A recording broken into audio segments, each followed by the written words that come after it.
we will make Monarchs safe again. And yes, together, we will make Monarchs great again.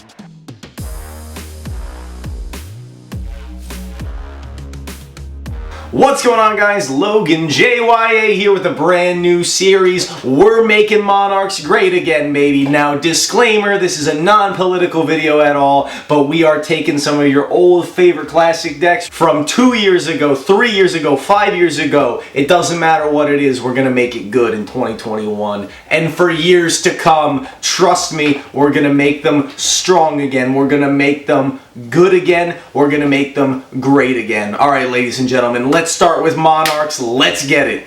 I have a couple of we have a few clips that we're just going to put up. We could turn the lights a little bit lower. I think you'll find them interesting. Alright guys, first match of Make This Deck Great Again. We've got the Monarchs, and I'm going to show you something that was happening live on stream the other day. This matchup was quite interesting. If you guys want to see us play with some crazy rogue stuff, I highly encourage you guys to go check out the stream. This first build is my own personal take on like classic Monarchs, you know, lots of spells and traps in here. And we're playing against the Tri-Brigades here, so starting things off pretty strong start. Like this, hands don't get much better than this. We're intentionally playing around interruptions like Ash and Valor, going for the Erebus Send, which is going to give us a free shuffle out of the opponent's hand. Really strong stuff. We're playing against Tri-Brigade that played a danger package, and we have Ether set up with Stormforth on the opponent's turn, which is really good. They go for the Karass, but they're still under the domain lock, so it really doesn't matter that much what they end up going for. Alright, you see he even thought about attempting it, so I guess he's probably not familiar with this old archetype. We go for the Pantheism and trigger its effect in the grave, grabbing ourselves a Tenacity to grab the return, which is going to give us more advantage when we end up tribute summoning. So now we take the risk, go for the Idea summon. He ends up judgmenting that, which actually gives us the add back on the Pantheism. So we send the extra copy of Domain for 2 more draws. Still no need to rush it here. We can afford to play it slow, bring back Prime, set up return. We still have Ether on the opponent's turn, have the second Prime and Roto. Getting another free Stormforth, using it, revealing the Erebus, sacking one of the opponent's monsters, and he knows it's over. There was no way you were coming back from that. Going into game 2 now. This character makes us go first, but look at this hand. It's not terrible. Mystic Mine is a phenomenal tech card in this particular build, I have to say. I really, really, really do enjoy playing this card. Okay, that's a lie. I don't enjoy doing it, but I recognize its power level. His combo right now is absolutely bizarre. I have no idea what this guy is doing. I think he was a little new to the deck, but I think he was maybe just trying to draw into cards he could use. I put him under the threat of Stormforth, knowing full and well that there was absolutely nothing that I could summon on his turn.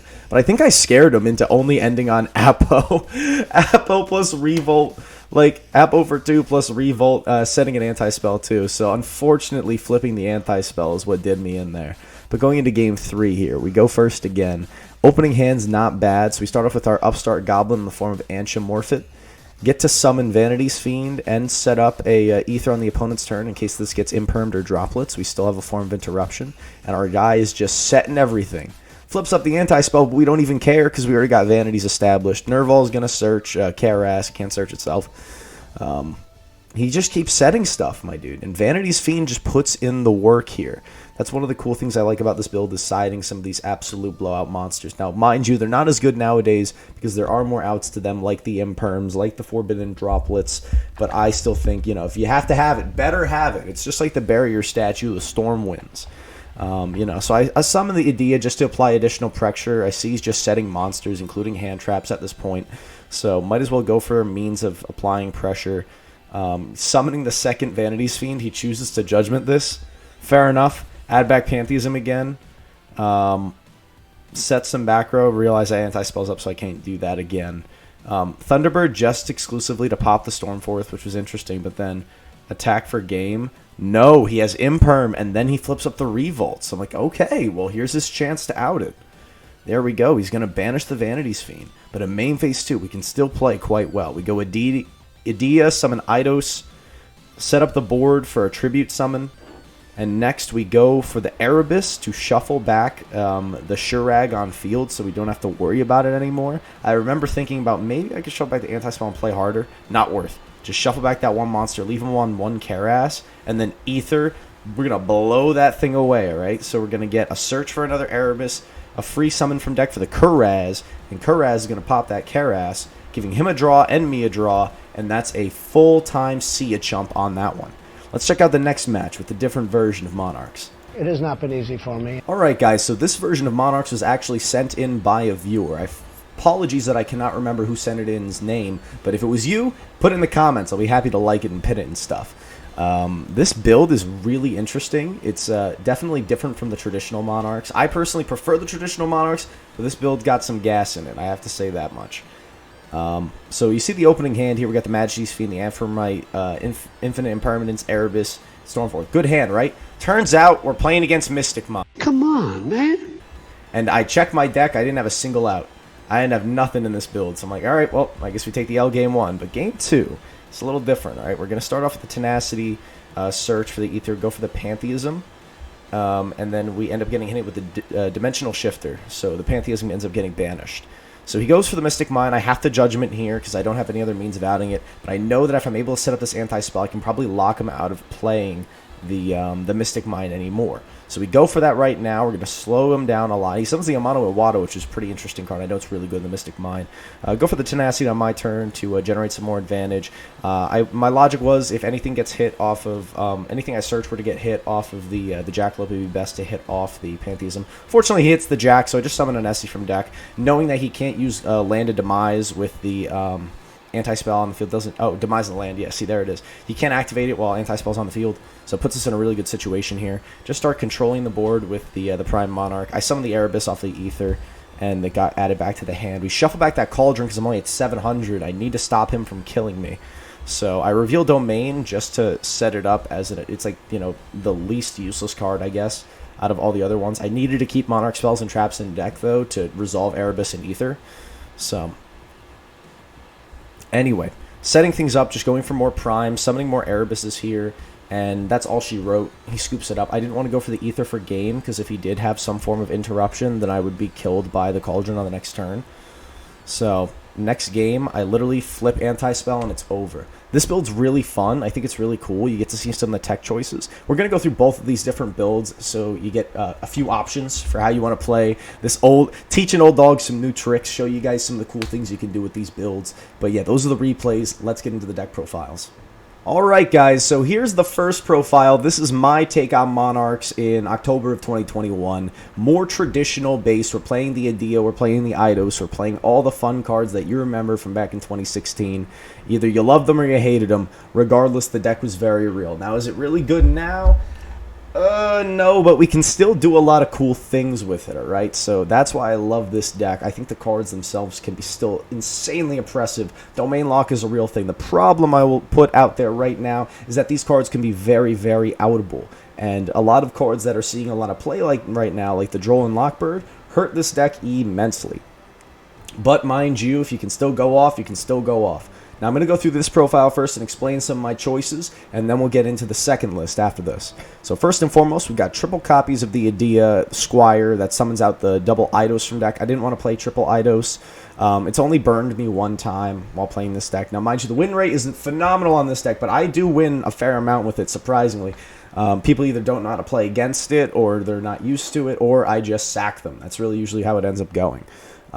Triple Ether and triple Erebus. This is staple in any Monarch deck ever since they came out. They were automatically the best Monarchs by far. The one copy, the Kuraz, which gives interaction on the opponent's turn off of your Ether plays. You can special summon it and either pop your own cards for free draws or pop your opponent's cards as a form of interruption. There's another card that we'll see in the next list that is another target to summon off of your Ether. In my personal opinion, especially in this build, I prefer the Kuraz, and I wouldn't want to play any more than one target. We play the one Majesty's Fiend because it's searchable off of return and can also trigger return because it does have the Monarch stats, and it's a big floodgate monster. Neither player can activate monster effects, period. We play triple copies of the Anthropomorphite. This card's so cool. It's literally Upstart Goblin and then a free special summon. It's really crazy. Just make sure you don't leave any in your extra deck because it will turn off things like your Domain. And make sure you do this early in your plays so you don't lock yourself out of it later in the turn. Really cool card. Follow that up with triple copies of the Domain of the Monarchs to lock out your opponent. Triple copies of the Pantheism. This card is still insane. It's an instant 2 for 2, and then you banish it from the grave to get a free +1. It's really cool. It sucks when it gets Ash, but even when it does, you're still getting the search in the graveyard. It's a pretty cool thing. Follow that up with the triple copies of Return to generate advantage. You could cut this card in either build. Obviously, the second build you'll see is not playing Return, but since I said this is a bit more of a traditional Monarch build, I went less for the hand traps, more for the actual engine pieces, and I decided to play Return in this one to generate more of that free advantage. Again, you could cut this, but it is a cool card. Like, it gives you a search whenever you summon a Monarch monster, and it's also another card for you to pop off of your Kuraz to get a free draw. Follow that up, we got triple copies of Tenacity. It just searches any of your spell and traps in the deck by revealing a Monarch. Triple copies of the Monarch Stormforth. This card's absolutely insane. Just tribute summon your opponent's monsters as if you controlled them. Really cool. Unfortunately, it cannot out things like the Ad Ignister monster because it is still unaffected by things like Monarch Stormforth. One reinforcement in the army to search out your Adia. One copy of the one copy of the 1-for-1 to special summon Adia. One copy of Terraforming to search Domain, or your one of copy of Mystic Mind. Same strategy as in Necrogoon, as in a lot of the field spell decks that I play. Having that access to that one Mystic Mind can mean the difference between winning and losing a match. That's why we like to have it in here. If you think Mystic Mind's toxic, too bad, it wins games. Triple Dark Ruler no more. Like I said, I'm not playing a lot of hand traps. I needed to go for blowout cards, and unfortunately, the send cost for droplets in this deck is a little pricey. It's a bit expensive, so I decided to go. Not like the card itself being expensive. I mean, paying the cost to use the effect could be inexpensive in a deck that doesn't really get its ball rolling and generating ridiculous amounts of advantage until turns 2 and 3. So we went with the Dark Ruler no mores in this particular build, and 2 Prime the Monarch, kind of a staple. In the side deck, triple copies of the Vanity's Fiend. This is one of your hard-going first cards. You bring this in, you see it with any tribute fodder, you summon it, try and back it up with a Stormforth play, and you're golden. Really good. If you can back this up with a Domain as well, in case they have the Imperm or the Droplets, you're still in a pretty good situation. It means they have to also have the Spell and Trap removal. Triple Twin Twisters for backward decks, triple Draw and Lock for Dragon Link, Mirror Match, if that would ever happen. The Tritron, of course, obviously the best deck. Gotta fear the best deck. And also gotta fear the other best deck, Pendulum. Shout out to Steven Trifanowski. Follow up that with the Evenly Matched, of course, as one of the big blowout cards. Like I said, the logic here, we're trying to play those big blowouts. We also got the 2 other copies of Mystic Mind here, and since I didn't know how to round it out, I put in the 1 Lightning Storm. Obviously, you could do Harpy's Feather Duster, but I wanted something that hit monsters too, like Apollosa, that are a pain, and it's obviously not the smartest choice. You could definitely change the slot for something else. I just threw one Lightning Storm to round it out. So yeah, that's it for this first build. Let's take a look at the second build now. Alright guys, this is a bit more of a techie build, a bit more postmodern Monarchs, I think is the best way to put it. I think it's so cool and so cute. We still get to use a lot of the awesome Monarch spells and traps, but we bring in the dangers, we play a lot more hand traps. It's probably the better build, but you don't play as many of the classic cards. If you're a nostalgic 2016 player, you're going to be bringing in a lot of new things here, but you still get to play your main core set, so it's really cool. Let's go into this list real quick. This is what we played in the second replay, by the way. So we got triple copies of Ether, triple copies of Erebus, triple copies of the Majesty's Fiend. You know what this guy do. The 1 copy of the Celaglare, the Luminous Lunar Dragons. Let me read this card to you guys real quick. You know summoner set this card without tributing, but its attack comes 1500. During your main phase, you can target 1 monster your opponent controls with attack less than or equal to this card. Return this card to the hand, and if you do, take control of that opponent's monster until the end phase. Use this effect once per turn. So this is a cool little snatch steal effect, or I guess I should say change of heart. And the cool thing is, as you see, this has Monarch stats. You can summon it off of the Ether and trigger it on the opponent's turn. Now, in this build, I think it makes a bit more sense than the Kuraz, because you don't have as many spells and traps that you're going to have set up that you necessarily want to pop to get your free draws. So I think it's a pretty cool thing, and of course, when it comes back to your hand, the only thing is I don't like is that it gives the monster back in the end phase of the turn. So it's a good interruption for things like Ad Ignisters. Yoink that normal summon, stop them from playing. Yoink an Alistair on the normal summon. It's a very legitimate strategy, and then since the Celaglare comes back to your hand, you can then tribute summon for it on your turn and take something again. It's pretty interesting. So it's a cool card. It's definitely a cool card. Moving on from there, triple Ash Blossom, triple Anchimorphrite, double Nessie, 1 Tsuchinoko, 1 Jackalope, triple of the Effect Veilers, and triple of the Infinite Impermanence. I'll just round out the hand traps right there. Triple Panth, triple Tenacity, double Prime, triple Monarch Stormforth, and triple Domain of the Monarchs. Of course, we're still employing the Domain lock. Now, here's the one thing that's, it may seem obvious. We're not playing the Squires. The Squires lose hard to hand traps. That's why this build strayed away from it. Instead, we're using some of the really best danger monsters as your really good fodder. You could even jack up the danger count if you wanted to. Now, mind you, Antromorphite is also one of these insane fodder cards as well. It's Upstart Goblin, then a free special summon. Yes, please. And mind you, if we're going second, we can use things like the Monarch Stormforth to clear away our opponent's monsters and use them for our summons. And of course, Domain can lower the level of your big boys, making it easier to summon them as well. Let's slide into the side deck real quick here. More hand traps. Again, we're not playing as many big blowouts. Made more room for hand traps by cutting back the number of engine pieces. So we got triple Gamma and the one driver. This is good going first or second. We got double copies of the Nibiru, triple copies of the Twin Twister, and the Harpies for the Duster to deal with the back row. Double copies of the Anti-Spell. You saw how good this card was in the replay, and it's really good against a lot of different decks, so I highly encourage playing this. Can't do Imperial Order in this deck for obvious reasons. Cuts off your Domain Lock, your Stormforth, which are some of your best plays. And triple copies of Solemn Judgment as another big blowout to protect things like your Domain or your Majesty's Fiend.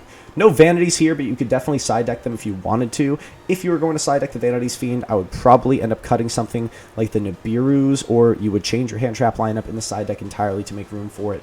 Those are the things that I would encourage. You could either cut the Gammas or the Nibirus if you want to do something like that.